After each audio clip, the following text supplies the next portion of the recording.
7:05 de la mañana, estamos listos para nuestra primera entrevista. Conversaremos con María Lucrecia Hernández, abogada, investigadora, directora de la organización social Sures y activista de derechos humanos. María Lucrecia, buenos días, bienvenida. Sí, buenos días, Eduardo. Un gusto en participar en tu programa y un saludo a la audiencia.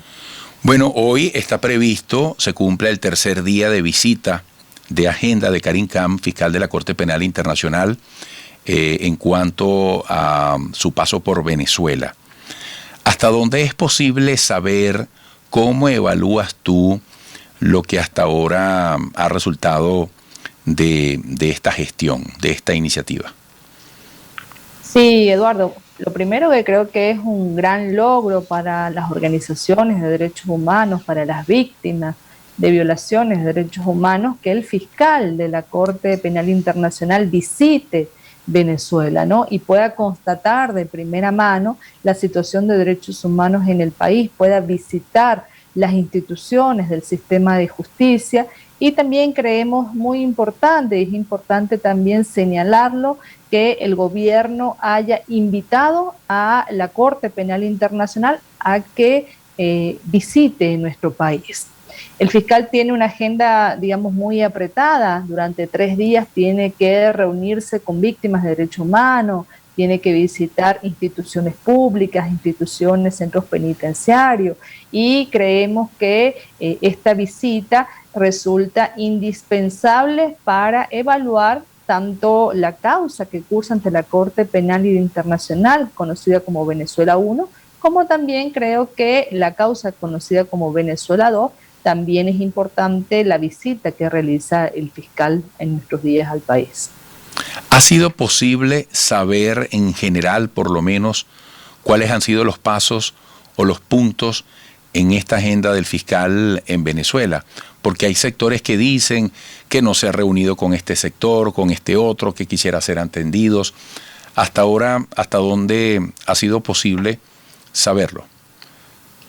Sí, bueno, nosotros no conocemos la agenda ni en detalle la agenda del fiscal general.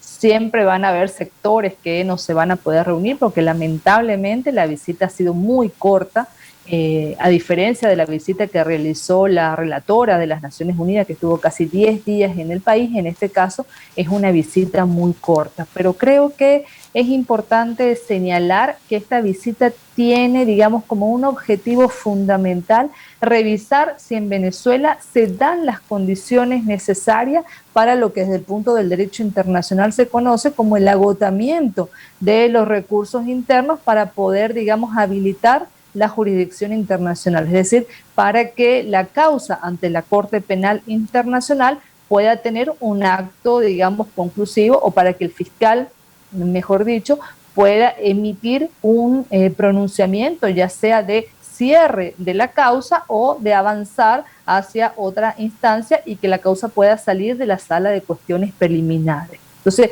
aun cuando nosotros no conocemos la agenda, han sido hechos públicos y notorios que se ha reunido con distintas autoridades del Estado, está constatando el avance de las causas por las denuncias de violaciones a los derechos humanos, y creemos que aun cuando sea un periodo muy corto de tiempo en el que viene, esta visita es fundamental, como le digo, para las víctimas, pero también es fundamental para que el gobierno pueda mostrar cómo está la institucionalidad en Venezuela y el fiscal tenga, digamos, una evaluación o una vista más clara de la situación en el país.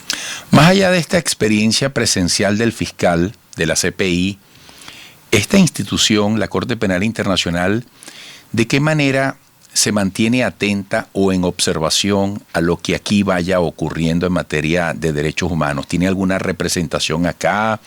¿Cómo se da esa dinámica? Sí, bueno, no, la Corte no tiene ninguna representación Aquí sí hay representaciones del sistema de Naciones Unidas, de la Alta Comisionada para los Derechos Humanos, de la Oficina de Asistencia Humanitaria en Venezuela, y aun cuando la Corte Penal Internacional no tenga una representación, no sé si el gobierno o las conversaciones con ellos determinarán alguna de esas opciones que tú estás planteando, pero creo que, digamos, este acuerdo de cooperación, de intercambio de información entre la Corte Penal Internacional y el sistema de Naciones Unidas resulta también fundamental.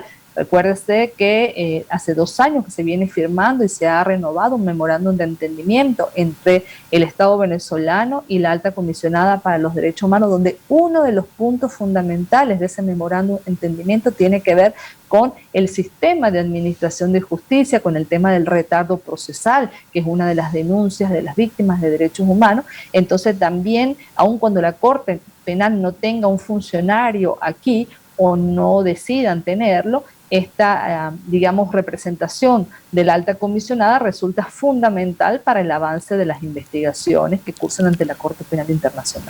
Amigos, estamos conversando con María Lucrecia Hernández, abogada, investigadora, directora de la organización social Sures y activista de derechos humanos. ¿Qué papel cumplen las ONGs, las instituciones que de manera estructurada, constante, están en la observación, en la exploración, en la denuncia de violación a los derechos humanos, que trabajan para su preservación? ¿Cuál es su papel?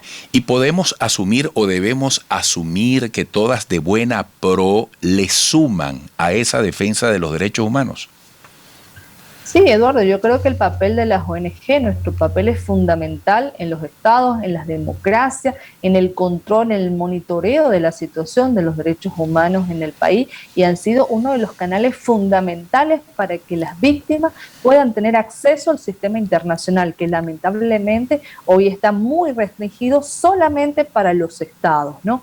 Hoy las víctimas, digamos, gracias a las organizaciones de derechos humanos, pueden acceder al Consejo de Derechos Humanos, a los relatores especiales, a los grupos de trabajo, y pueden acceder, aun cuando no puedan denunciar ante la Corte Penal Internacional. Sí podemos, y hemos mandado informes que son tenidos en cuenta por las instancias internacionales. Entonces, nosotros siempre hemos defendido y promovemos el trabajo, no solamente de lo que se conoce de las ONG, sino también de todo, digamos, el amplio espectro que se denomina o que compone lo que es la sociedad civil.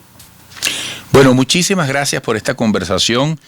Esperamos contar contigo en próximas oportunidades, siempre velando por los derechos humanos. Un gran abrazo. Gracias, Eduardo. María Lucrecia Hernández, abogada, investigadora, directora de la organización social Sures y activista de derechos humanos. 7:12 minutos a la pausa.